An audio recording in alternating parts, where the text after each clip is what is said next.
Nah, Bu Caca, kan banyak orang-orang yang sudah menjalani program bayi tabung tapi belum berhasil gitu ya, belum beruntung dapetin buah hati. Kayak aku lihat di Instagram ada orang yang share yang kayak masih belum berhasil nih kehamilan, padahal udah panjang ya perjuangannya. Nah, kalau Bu Caca kan pertama kali coba langsung berhasil dapat Mbak Ansara ya, alhamdulillah. Gimana perasaannya Bu Caca waktu dan suami pas pertama kali tahu itu berhasil gitu? Oke, ini menarik banget. Karena menurut aku dalam satu waktu tuh nggak cuman boleh satu perasaan ya.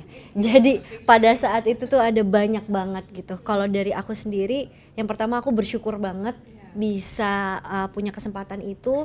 Waktu itu, oh berarti rasanya semakin dekat nih aku bisa merasakan menjadi ibu.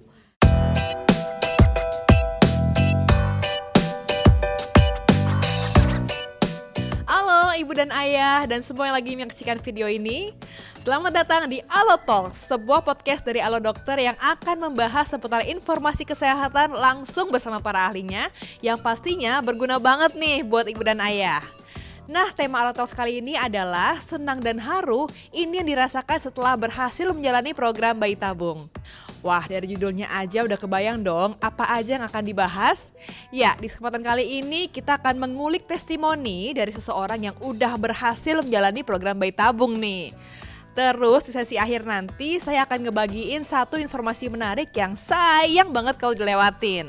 Jadi buat ibu dan ayah yang lagi mendambakan keturunan atau pengen tahu lebih lanjut ya seputar bayi tabung, simak terus Alo Talk kali ini sampai selesai ya. Dan untuk mengawali, saya mau ajak nih ibu dan ayah untuk memahami kembali apa itu bayi tabung. Mengutip keterangan pada artikel di Alo Dokter, bayi tabung itu merupakan salah satu program kehamilan dengan metode pembuahan sel telur oleh sperma yang dilakukan di luar tubuh, yaitu di laboratorium khusus. Tingkat keberhasilannya pun ya bisa dibilang semakin tinggi loh sekarang dari tahun ke tahun. Oleh karena itu, program kehamilan dengan metode bayi tabung diharapkan bisa jadi solusi nih bagi pasangan yang belum kunjung dikaruniai buah hati. Meski begitu, proses menjalani program bayi tabung tuh sebenarnya juga nggak sesingkat dan nggak semudah membalikan telapak tangan loh ayah ibu. Prosesnya bisa dibilang cukup panjang, menguras waktu, tenaga, dan bahkan merogoh kocek yang lebih dalam karena banyaknya pemeriksaan yang harus dijalani sebelum tahap pembuahan. Makanya saat program bayi tabung telah berhasil dan berjalan dengan lancar, wah rasanya tuh luar biasa banget, bisa dibayangkan ya.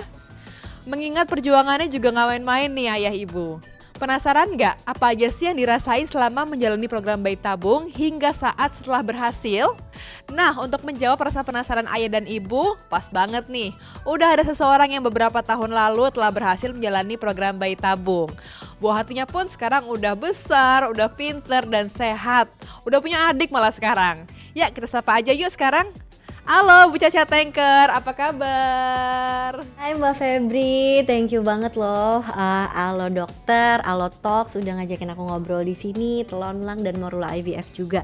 Seneng banget nih, aku mau sharing tentang bayi tabung nih. Jadi inget-inget lagi pengalaman waktu mau punya Ansara nih kayak gimana. Dan alhamdulillah aku sehat.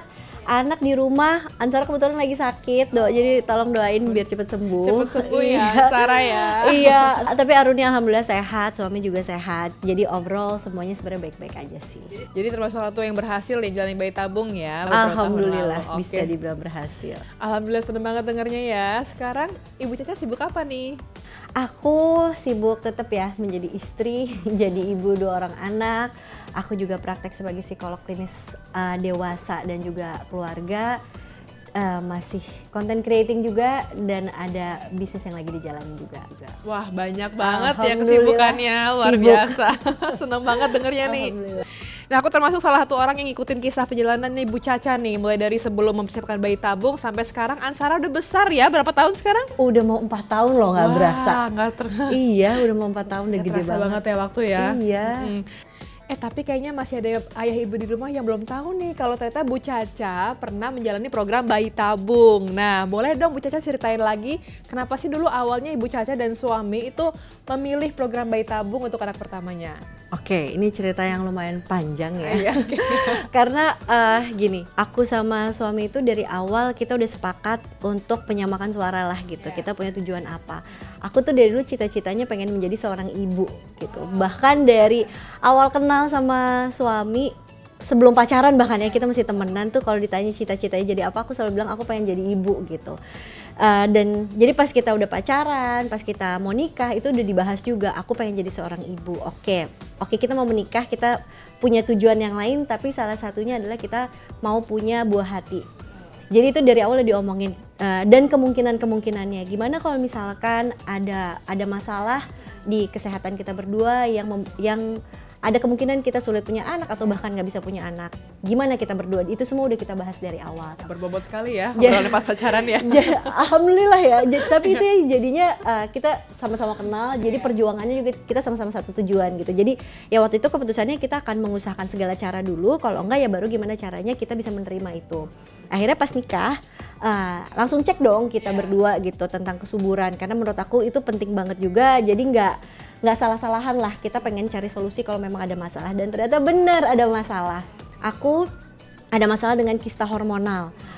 Itu nggak ganas, bukan masalah yang waktu itu dibilang dokter ya, bukan masalah sebenarnya yang besar, tapi itu memang bisa mengganggu kesuburan, apalagi kalau mau punya anak, lumayan mengganggu lah gitu.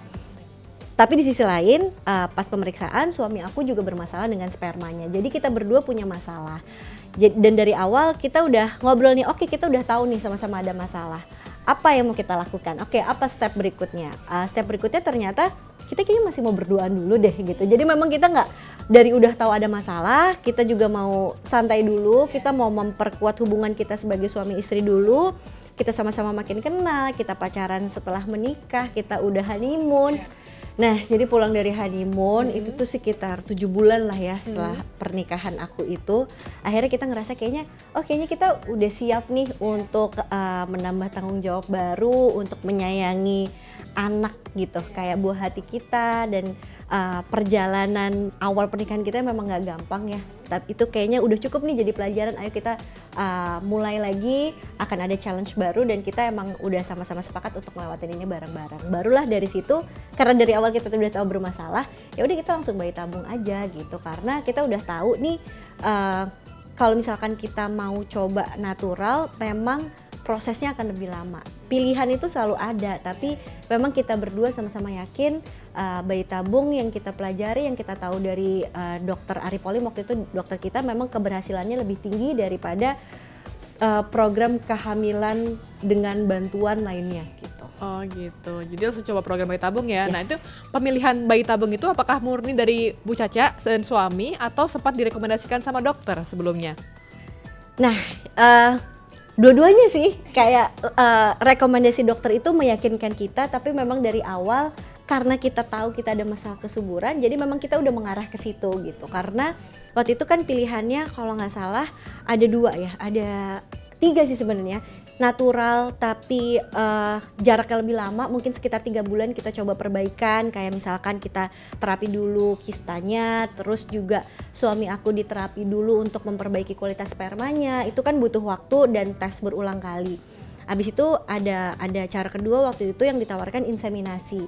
Tapi yang aku tahu tingkat keberhasilan inseminasi itu mungkin sekitar 10-15%. Jadi sebenarnya nggak terlalu signifikan untuk harga yang lumayan tinggi juga gitu kan. Sedangkan pas dipelajarin lagi dan dijelasin lagi sama dokter, program bayi tabung ini keberhasilannya secara persentase jauh lebih tinggi dibanding yang lainnya dalam waktu yang relatif lebih singkat. Jadi waktu itu karena kita udah siap, dan kita waktu itu pas ada waktu juga, aku lagi nggak banyak kesibukan, suami ya tetap akan selalu sibuk anyway gitu.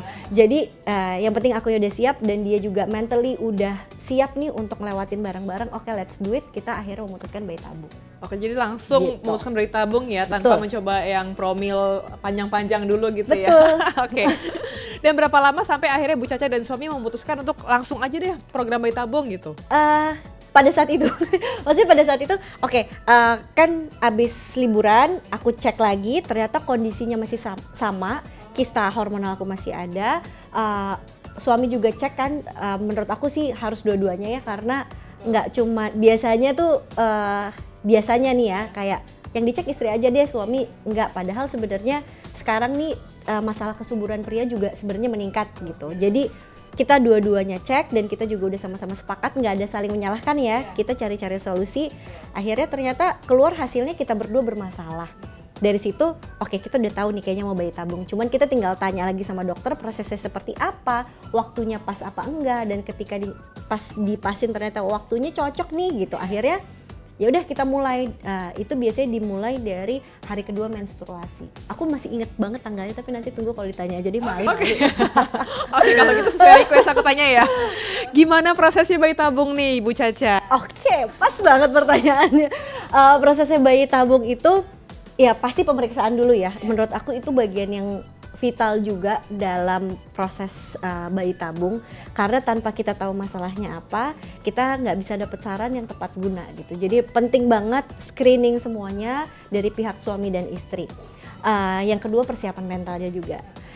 Komunikasi sama suami, gimana mempererat hubungan sama suami, komunikasinya dan juga apanya ya, kita menyamakan tujuan lah gitu. Karena proses bayi tabung ini nggak mudah untuk kedua belah pihak suami dan istri.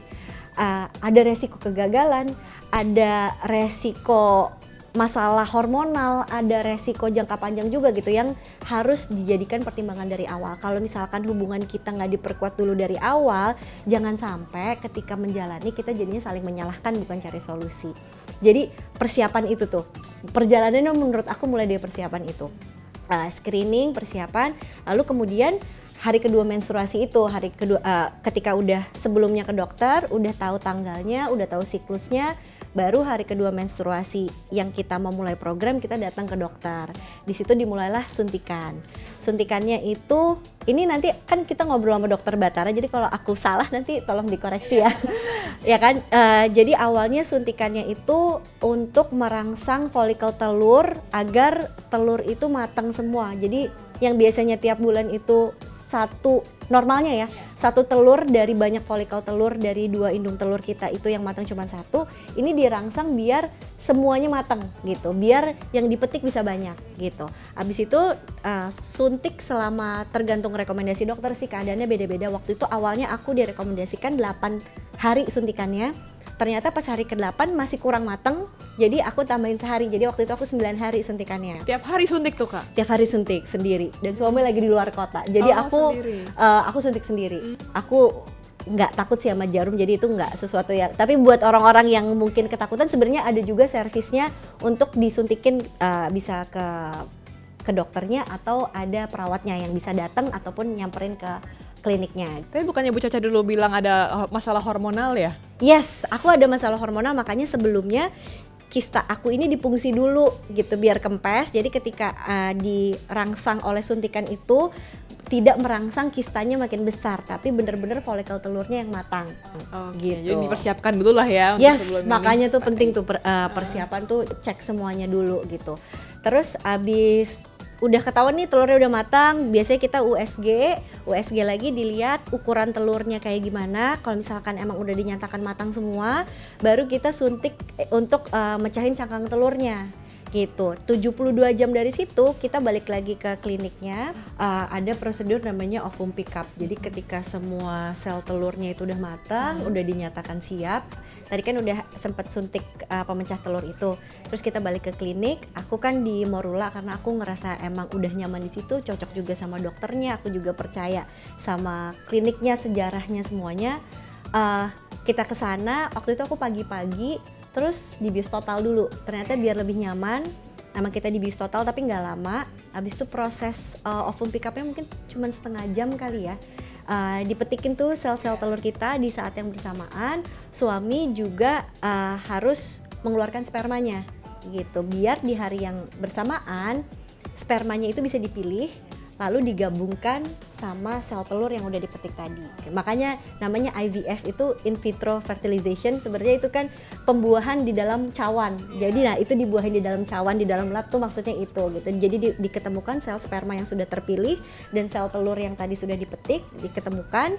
Baru dari situ 3 hari kemudian aku waktu itu dipanggil lagi ke Morula untuk lihat ini loh prosesnya dari mulai pembuahan. Ini nih embrionya ada, waktu itu aku ada 11.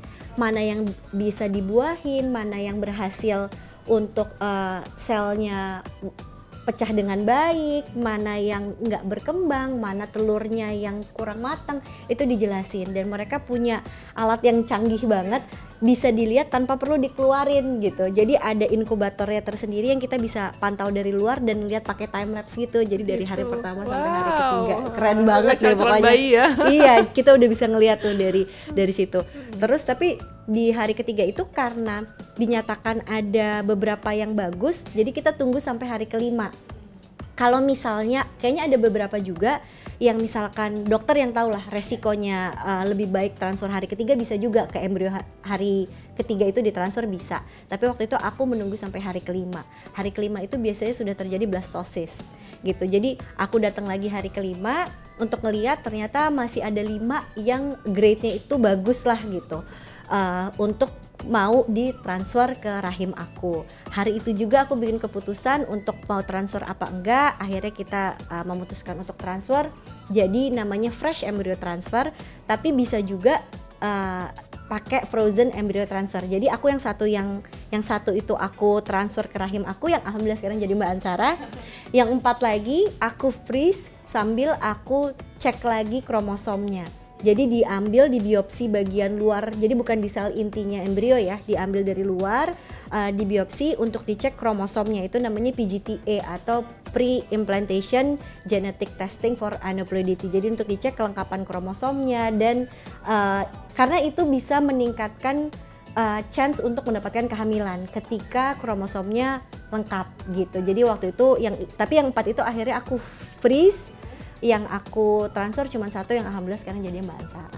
Oke, jadi masih ada 4 lagi ya yang bisa jadi calon-calon adiknya Mbak Ansara. Masih ada 4, udah aku PGTA, yang 2 ternyata kurang bagus hasilnya gitu. Ternyata sisanya 2 lagi, yang 1 udah sempet aku transfer waktu itu tapi nggak terjadi kehamilan. Jadi sekarang sisa 1. Oh, sisa 1 lagi calon adiknya ya. Calon adiknya Mbak Ansara. Nah Bu Caca, kan banyak orang-orang yang sudah menjalani program bayi tabung tapi belum berhasil gitu ya, belum beruntung dapetin buah hati. Kayak aku lihat di Instagram ada orang yang share kayak masih belum berhasil nih kehamilan, padahal udah panjang ya perjuangannya. Nah kalau Bu Caca kan pertama kali coba langsung berhasil dapat Mbak Ansara ya, alhamdulillah. Gimana perasaannya Bu Caca waktu dan suami pas pertama kali tahu itu berhasil gitu? Oke, ini menarik banget. Karena menurut aku dalam satu waktu tuh nggak cuman boleh satu perasaan ya. Jadi pada saat itu tuh ada banyak banget gitu. Kalau dari aku sendiri, yang pertama aku bersyukur banget bisa punya kesempatan itu. Waktu itu berarti rasanya semakin dekat nih aku bisa merasakan menjadi ibu. Tapi di situ juga bercampur dengan kecemasan gitu, kayak gimana nih hamil pertama kali, apa sih rasanya hamil, apa yang harusnya saya rasakan, apa yang harusnya nggak dirasakan, nanti gimana, wah udah deh itu udah kemana-mana. Tapi balik lagi tetap seneng pastinya ya, seneng, bahagia banget, rasanya bersyukur banget pas tahu ternyata tercapai ini kehamilannya. Tapi takut tadi itu juga. Kalau dari suami mungkin karena belum kelihatan ya secara fisiknya, terus belum kelihatan bentuk bayi atau apa gitu ya, cuman gitu ya. Baru kalau test pack tuh baru garis 2 sama kalau ada hasil darah baru kelihatan beta HCG-nya tinggi gitu, tapi kan belum terlihat wujudnya gitu. Iya, akunya juga masih kayak aku tapi kok lebih cranky gitu ya.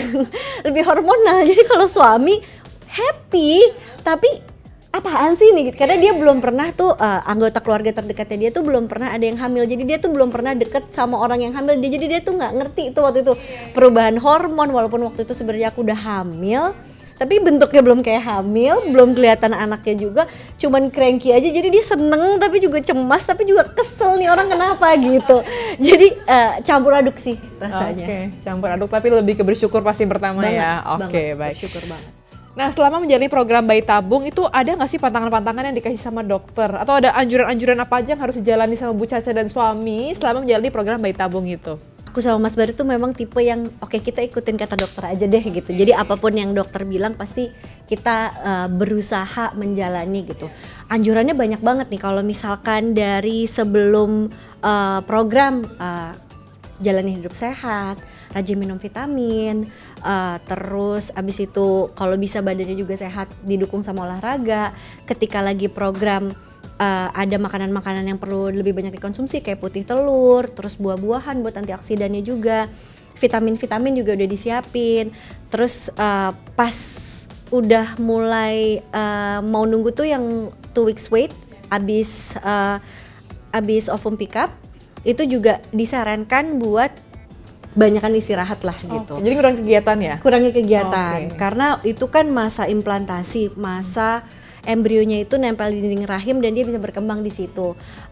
Ada juga beberapa masalah misalkan yang nggak berhasil menempel gitu, tapi ya bukan berarti itu kayak apa ya, bukan kayak apa yang ditempel terus bisa copot, nggak gitu juga gitu. Itu prosesnya di dalam dan kita nggak tahu. Tapi untuk mengurangi resiko-resiko, jadi kayak aku disarankan untuk lebih banyak istirahat, kurangin kegiatan yang meningkatkan tingkat stres, terus juga nggak angkat-angkat beban terlalu berat, dan mungkin sebenarnya hanya di masa implantasi, which is kalau nggak salah 5 hari sampai seminggu aja, tapi diterusin sampai kita tes darah untuk cek beta HCG untuk meyakinkan adanya kehamilan. Itu jadi 2 weeks wait itu aku bener-bener di rumah aja, kegiatannya biasa aja lah di rumah gitu, jadi nggak berkegiatan yang berat. Itu juga aku dengerin.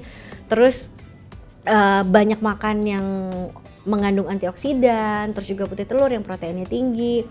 Habis itu setelah kehamilan juga banyak banget saran-saran dari dokter, kayak misalkan kurangi konsumsi makanan-makanan yang kemungkinan bisa infeksi bakteri gitu, kayak makanan yang mentah, terus makanan yang lebih higienis dan bergizi, terus olahraga kalau bisa teratur, terus ketika mual-mual juga dikasih saran-saran kayak misalkan cium wangi-wangi yang kayak yang enak lah, yang bikin nyaman gitu. Terus abis itu waktu itu juga karena pas awal kehamilan aku ada konstipasi, juga disarankan untuk banyak makan serat, terus bisa dibantu yogurt atau misalkan pepaya, terus dikasih vitamin juga. Terus menuju ke lahiran, sarannya tuh kayak, karena aku waktu itu berencana untuk lahiran per vaginam atau spontan yang biasanya disebut normal, tapi menurut aku semua lahiran tuh normal benar. Jadi aku waktu itu memang ikut kelas-kelas kayak prenatal yoga, hypnobirthing, terus kayak persiapan sebelum lahiran itu aku juga rajin ikut barengan sama suami juga. Jadi itu sih kalau anjuran-anjurannya, dan selama ini sih aku selalu percaya banget sama dokter aku, Dokter Ari, dan saran-sarannya menurut aku selalu tepat dan bermanfaat juga pada saat aku lagi melewati program bayi tabung sampai kehamilan. Nah, dengar-dengar nih Bu Caca ya, Bu Caca sama suami selama masa kehamilan tuh sempat LDM alias long distance marriage, alias jauh-jauhan gitu yang ketemuan. Nah, itu gimana dulu kesan-pesan dan suka dukanya gitu ya, karena kalau dulu aku sih ya waktu lagi hamil jauh dari suami tuh nggak bisa gitu. Wow.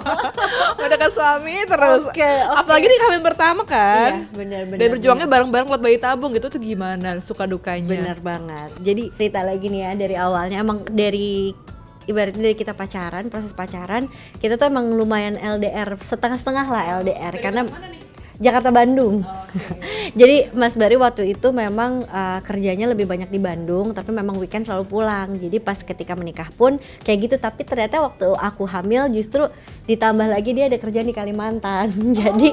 Jadi ditinggalnya makin panjang dan makin lama. Jujur waktu itu berat banget buat aku. Karena apa ya, ketika hamil kan ada hormon, ada perubahan peran, kita lagi adaptasi juga, pernikahan umurnya belum terlalu lama. Berat banget buat aku sama Mas Bari, tapi justru itu yang jadi banyak pelajaran buat kita sampai sekarang. Apa aja sih sebenarnya yang kita butuhkan, kita jadi bisa tahu gimana cara memperbaiki komunikasi juga dari situ, gimana kita bisa saling support satu sama lain tuh dari situ. Apa aja sih yang perlu ditingkatkan dari hubungan kita, justru taunya dari situ. Kayaknya kalau misalkan nggak pisah, kita juga nggak tahu tuh ada kebutuhan itu, ternyata ada kangen, ternyata ada butuh, ternyata ada perlu gitu. Tapi Mas Bari, karena ini komitmen kita sama-sama ya, kita mau hamil kan kita udah planning juga gitu, kita mau punya anak itu kita planningnya bareng-bareng. Jadi Mas Bari juga mengupayakan gimana caranya aku mendapatkan perawatan yang terbaik. Waktu itu awal-awal emang aku masih sempat tinggal di rumah mertua, dan keluarga aku juga suportif banget sama keadaan aku. Contohnya kayak waktu itu aku mual-mual kan di kehamilan pertama gitu, jadi mulai dari 6 minggu aku mual-mual, sedangkan kamar aku sama Mas Bari itu di depannya ruang makan. Jadi tuh setiap padahal aku tuh dulu suka banget tuh ayam balado bikinan mertua gitu ya, tiba-tiba pas lagi hamil tuh aku rasanya mau muntah, kayak udah nggak kuat banget tuh nyium bau tumisan balado tuh, aku paling nggak bisa banget. Akhirnya sampai udah dipasangin kipas angin di depan situ, sampai akhirnya aku sempet pindah ke bawah dan udah heboh lah mereka semua. Amat sangat mendukung kehamilan aku gitu, dan Mas Barinya juga ikut mikirin walaupun dia jauh. Selain itu juga aku ngerasa sih kalau aku ada masalah apa-apa aku tuh langsung cerita juga ke dokter Ari ataupun sama perawat-perawat di Morula gitu. Dan misalkan aku harus check up ke dokter, aku datang ke Morula sendirian nggak masalah, atau aku ditemenin mamaku atau ditemenin kakakku gitu. Jadi aku ngerasa support system itu penting banget gitu ketika menjalani program bayi tabung ataupun di kehamilan atau life in general ya gitu menurut aku. Oke, jadi walaupun suami LDM tapi tidak kehilangan support system ya. Yes. Tetap support banget ya kehamilannya ya. Alhamdulillah. Tapi kangen-kangen pasti dong ya. Itu dia, waktu kehamilan pertama aku kayaknya kangen banget sama Mas Bari, tapi kalau ketemu tuh kesel mulu gitu. Nah iya, tapi tuh kalau nggak ketemu tuh kangen banget. Beda banget malah sama kehamilan kedua yang kayak apaan sih gitu. Beda banget. Nah, ada nggak pengalaman unik yang paling diinget nih dan nggak akan terlupakan dari setelah sepanjang maupun setelah bayi tabung tadi, proses bayi tabung? Banyak banget sih, kalau misalkan berkesan, saking berkesannya aku dari A sampai Z masih inget tadi. Iya, detail lagi ya. Iya kan, semuanya berkesan banget. Aku masih ingat banget, tapi mungkin kalau misalkan satu yang mau aku ceritain yang sampai sekarang masih aku sering bahas sama Mas Bari, dan Mas Bari masih sering godain aku. Jadi pada saat kita datang ke Morula untuk ngecek embrionya yang hari kelima itu, untuk ngeliatin blastosis itu, kita tuh masih sadar nggak sadar kalau misalkan hari itu kita harus bikin keputusan mau transfer embrio atau enggak, mau ditransfer fresh atau mau di freeze kemudian PGTA baru ditransfer untuk meningkatkan chance menuju kehamilan lah gitu. Karena dengan kromosom yang baik dan lengkap itu kemungkinan mencapai kehamilan lebih tinggi gitu. Jadi antara dua itu. Jadi kita diskusinya, debatnya udah panjang, udah bete-betean, akunya juga ngotot pengen transfer 2 embrio. Mas Bari sesuai saran dokter, udah satu aja dulu, yang penting sehat, yang penting sampai ke kehamilan gitu. Akhirnya ya udah deh, aku ngikutin Mas Bari gitu. Tapi karena aku nggak persiapan hari itu mau embrio transfer, sedangkan embrio transfer itu kita perlu minum air putih banyak banget. Minum air putih banyak biar kandung kemih kita itu penuh. Jadi kan kandung kemih sama dinding rahim tuh nempel. Kalau misalkan itu penuh, pas di USG untuk naruh embrio di dinding rahim itu dokter lebih jelas. Oh gitu. Gitu. Jadi kita harus minum air putih yang banyak.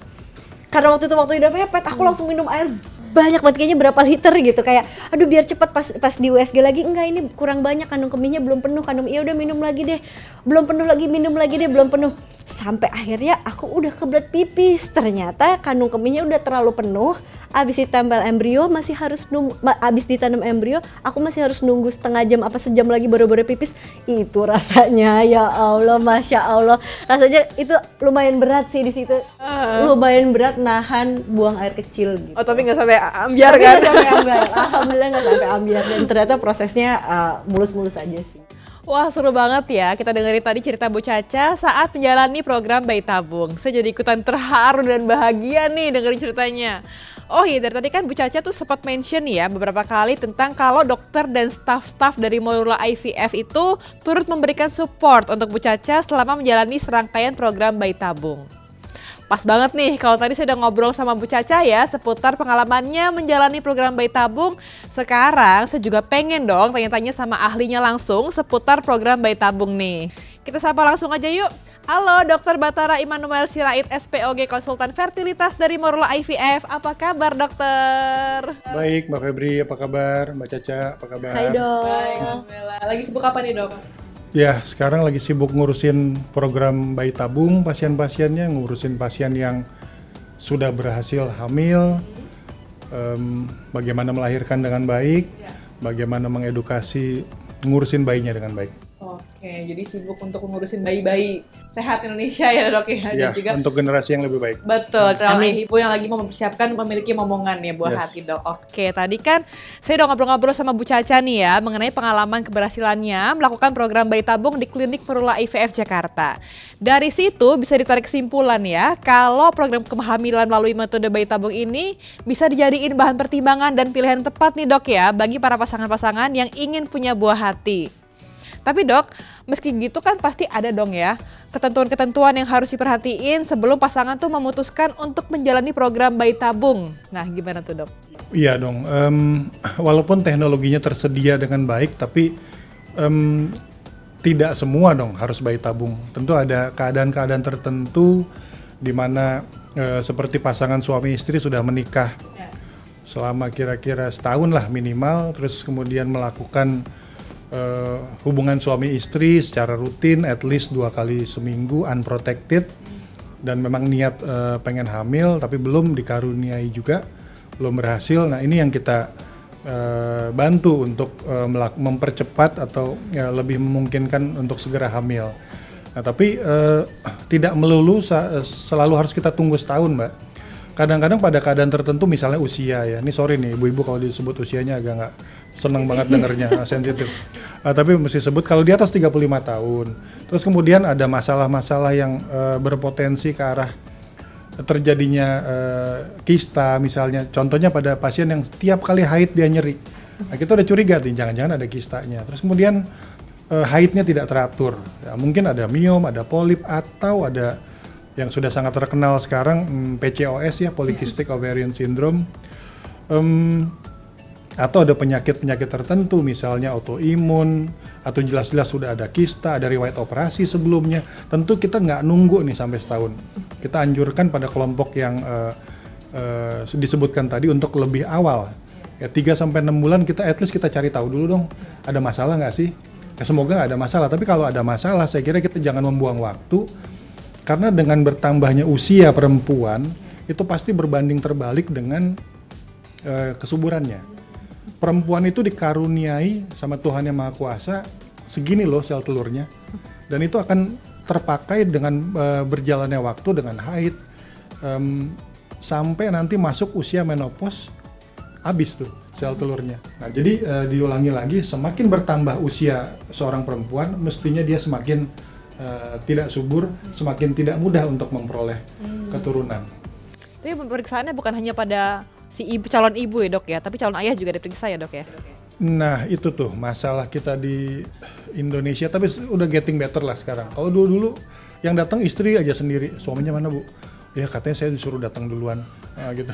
Padahal mestinya tuh kita periksa bareng tuh ya, Mbak ya. Kita periksa suaminya, periksa istri, karena kesulitan untuk memperoleh keturunan ternyata 30-40% disumbang oleh pihak istri, dan 30-40% juga disumbang oleh pihak suami. Hampir sama berarti dok, Hampir ya? sama. Jadi mestinya bapak-bapak juga ikut datang dong. Oke. Dan bapak-bapak kayaknya diperiksanya nggak susah-susah banget kok, cuman diminta sampel spermanya aja gitu. Yang lebih banyak diperiksa dari banyak aspek nanti kok istrinya gitu. Jadi mestinya semangat aja bapak-bapaknya ikut datang. Nanti dua-duanya diperiksa dok ya, Ya, benar dong. banget.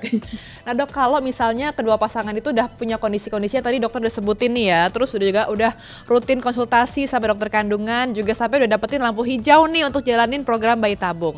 Nah apa aja faktor penunjang ya yang bisa meningkatkan keberhasilan program bayi tabung ini biar bisa berjalan lancar gitu dok? Ya tentu faktor kesehatan secara umum tuh sangat memegang peranan penting ya. Kita mesti sarankan pola makan yang teratur. Ya tentu jangan tidak seimbang gitu ya. Terus kemudian juga pola tidur harus juga diperhatikan. Terus kalau bisa jangan merokok. Ya kalau bisa jangan mengkonsumsi alkohol yang juga rokok dan alkohol ini dipercaya terbukti untuk mengganggu sel sperma. Dari sisi istri juga dia akan mengganggu sel telur, pada akhirnya mengganggu kesuburan secara umum. Berat badan juga kalau memungkinkan, tapi ini ngomong berat badan nggak enak juga nih. Sensitif lagi dok ya? Iya, Bu, tingginya berapa, beratnya berapa, dari situ kita bisa kira-kira hitung kelebihannya berapa. Jadi mungkin kalau yang berkelebihan berat badan mungkin dikurangin mungkin sekitar 5-10% itu sudah sangat menolong sih sebenarnya. Saya kira gaya hidup sehat secara umum, melakukan pemeriksaan, sama melakukan persiapan. Jadi mesti ngerti dulu Mbak, kita mau bayi tabung tuh apa sih? Prosesnya tuh apa sih? Nah di situ mesti ada hubungan yang baik antara pasien dan dokternya sebagai sebuah tim yang baik.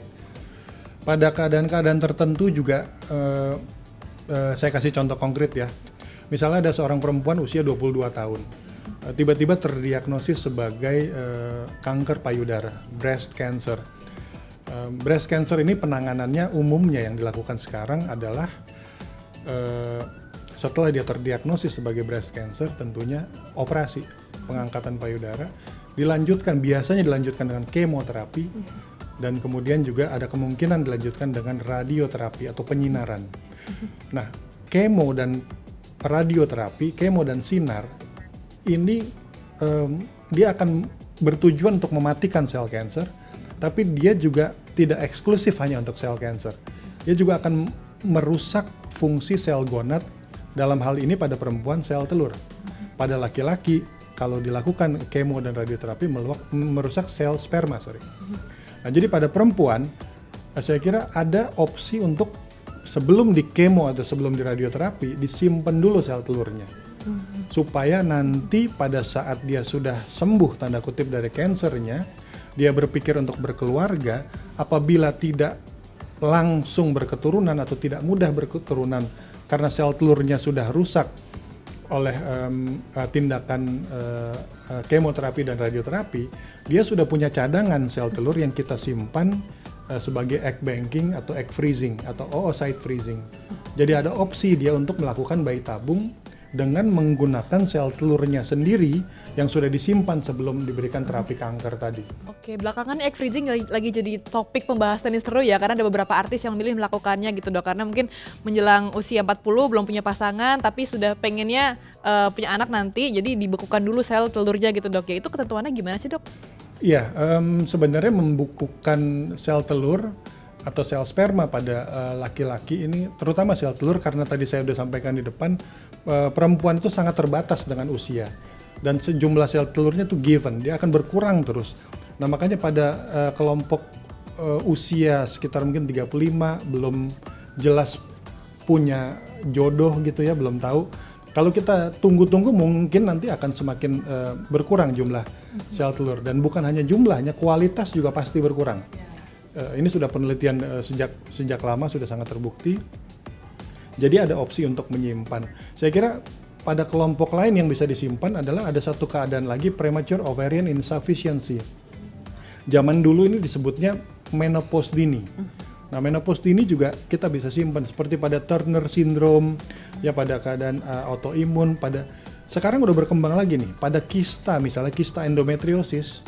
Contohnya kista endometriosis ini akan merusak sel telur yang sehat. Nah, ini juga sudah kita anjurkan sekarang untuk sebelum dioperasi kistanya kita simpen dulu telurnya. Supaya pada waktunya nanti dia berkeluarga, kita sudah punya cadangan. Jadi sekarang sudah makin banyak opsi karena sudah teknologi berkembang Dok ya. Jadi punya banyak opsi kalau orang-orang yang mungkin berusia lebih lanjut bisa punya anak dengan cara tadi egg freezing tadi Dok ya. Oke, sekarang mungkin Bu Caca ada yang mau ditanyakan? Nah Dok, pas banget nih, karena kan aku menjalani program bayi tabung ini tahun 2017 akhir ya Dok.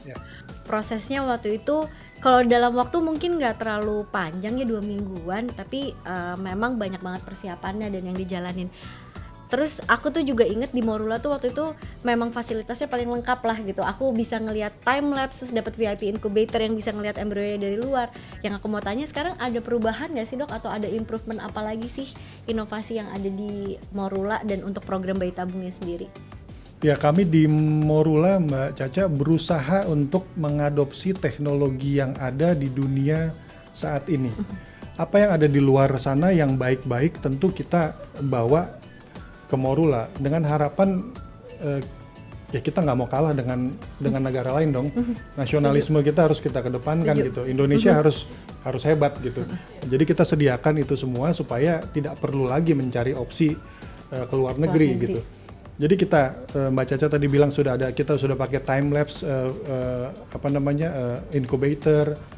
Terus kita juga ke depan akan mengembangkan beberapa ajuvan yang bisa dipercaya untuk membantu meningkatkan angka keberhasilan. Kita juga sudah mengembangkan, mengadopsi pemeriksaan timing terbaik, window of implantation, kapan sih waktu terbaik untuk nanamnya, untuk nanam embrio yang baik tadi, gitu. Jadi setelah kita periksa dengan pemeriksaan kromosom, dalam hal ini PGTA, kita juga mau nanam dia pada saat yang terbaik. Berarti mesti endometriumnya juga dalam keadaan baik. Jadi bukan hanya bibitnya bagus, tanahnya juga harus bagus, supaya kita lebih berhasil gitu loh. Nah, jadi kita berusaha semua teknologi yang sudah tersedia di dunia yang baik-baik kita bawa ke Indonesia, kita bawa ke Morula dengan harapan kita bisa mendeliver layanan yang terbaik buat pasien-pasien kita semua. Nah oke dok, kan sekarang nih yang nonton mungkin udah pada semangat juga dok buat ikutan program bayi tabung. Kalau misalkan aku dulu udah pernah ngelewatin, mungkin dokter bisa ngejelasin lagi biar semuanya pada tahu nih kira-kira prosedurnya tuh kayak gimana sih untuk ngejalin bayi tabung. Ya, saya kira masih seperti yang dulu yang pernah Mbak Caca alami. Tentu ya dari mulai pendaftaran, terus kemudian ya kita di Indonesia mempersyaratkan program ini harus diikuti oleh pasangan suami istri yang sah, yang dibuktikan dengan menunjukkan surat atau buku nikah, terus kemudian melakukan serangkaian pemeriksaan screening kesehatan secara umum, screening infeksi, terus kemudian pemeriksaan hormon, itu semua dilakukan dengan pemeriksaan darah, terus kemudian dilakukan USG awal untuk melakukan penilaian untuk menyingkirkan atau menemukan ada patologi nggak, ada miom, ada kista, ada polip atau ada hal-hal lain yang bisa mengganggu program yang kita upayakan. Tentu juga dari sisi suami kita lakukan pemeriksaan sampel spermanya untuk kita bisa ketahui apakah memenuhi syarat apa tidak. Karena nggak semua juga loh ternyata memenuhi syarat untuk bayi tabung. Ada beberapa pasien yang datang dengan begitu diperiksa sel telurnya nggak ada sama sekali. Kita nggak bisa melanjutkan. Ada beberapa pasien yang datang dengan spermanya nggak ada sama sekali. Nah, tentu pada sperma yang nggak ada sama sekali kita bisa lakukan operasi kecil, menjemput ke pabriknya, disedot dari dalam. Kalau kita dapatkan kita bisa lanjutkan. Tapi kalau nggak dapat ya tentu kita berhenti di situ. Jadi nggak semua juga eligible untuk program ini gitu. Setelah kita dapatkan tentu kita simpan dan kita bisa memulai program bayi tabungnya. Pasien mesti bersama-sama dengan kita punya pemahaman yang sama bahwa apa yang harus dilakukan, penyuntikan setiap hari, apa yang disuntikkan, dosisnya berapa. Tapi biasanya pasien diajarin sama tim kita tuh bisa ya. Hampir semua pasien tuh nyuntik sendiri di rumahnya, jadi nggak perlu terlalu bolak-balik datang ke rumah sakit untuk disuntik. Terus kemudian setiap 4 kali penyuntikan datang untuk dilakukan monitoring. Kita mesti lihat apakah dosis yang kita berikan cukup, ataukah kita mesti tambah, atau kita mesti kurangin, tergantung dari respon yang bisa berbeda-beda dari satu dan lain pasien. Pada titik tertentu kita melakukan pengambilan sel telur atau ovum pickup atau oocyte retrieval. Kita mengambil dari dalam badannya pasien, dari dalam badan istrinya, tentu dengan pembiusan juga karena ini memasukkan jarum ke dalam.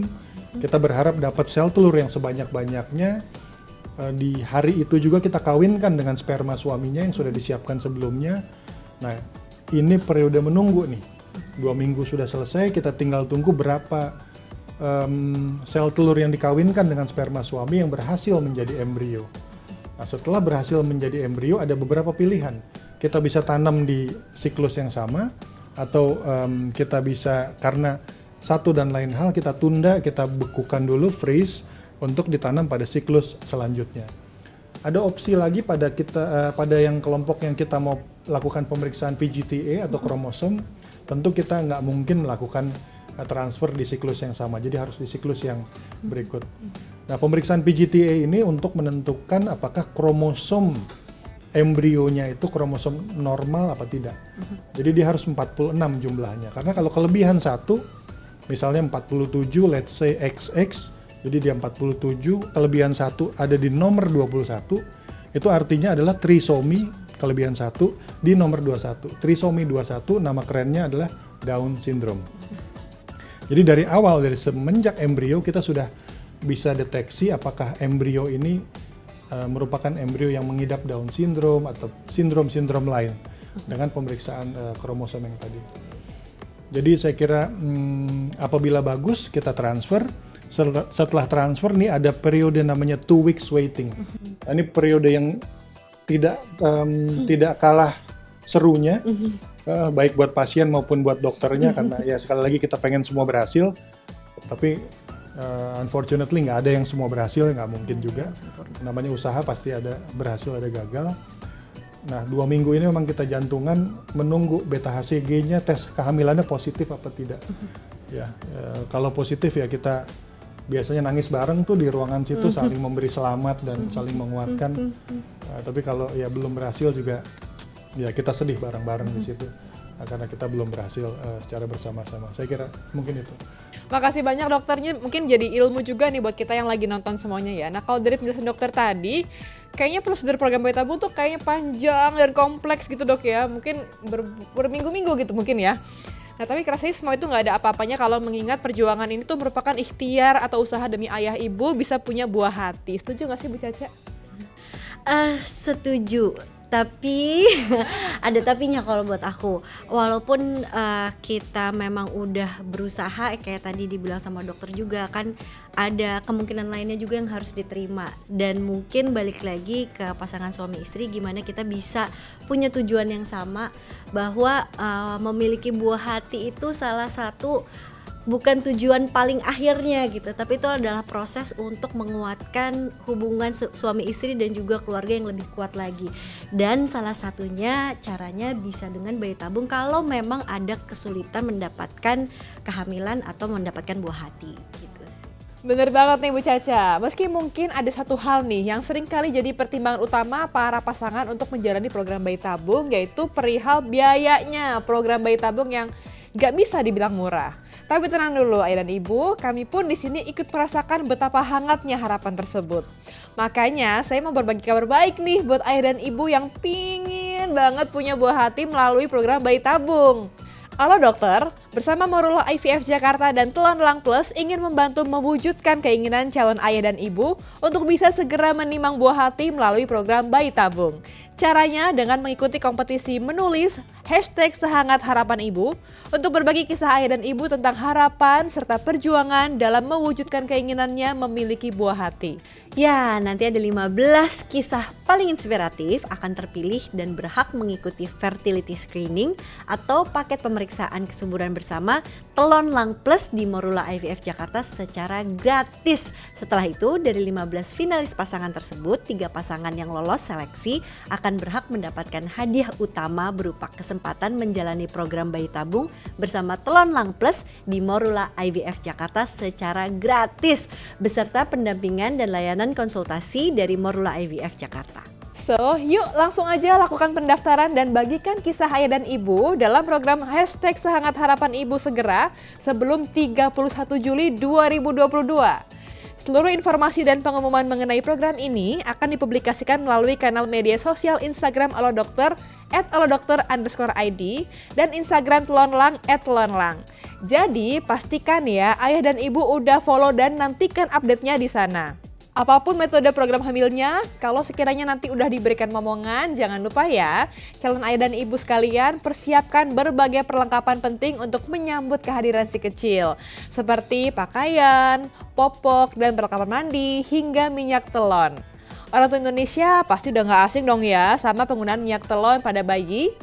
Selain dikenal dapat memberikan rasa hangat pada tubuh bayi, minyak ini bermanfaat untuk memelihara kesehatannya karena mengandung berbagai campuran minyak esensial seperti minyak kayu putih, minyak zaitun, minyak kelapa, minyak chamomile, dan minyak anis. Nah kalau Bu Caca suka pakai minyak telon nggak? Ya suka banget dong, apalagi pakai minyak telon dari Telon Lang Plus. Wah kok sama sih? Nah, yang misalnya bikin aku suka pakai minyak Telon Lang Plus adalah selain karena harumnya enak dan menenangkan, aku pilih Telon Lang Plus karena ada kandungan senyawa natural rodinolnya yang bisa jagain kulit dari gigitan nyamuk hingga 10 jam loh.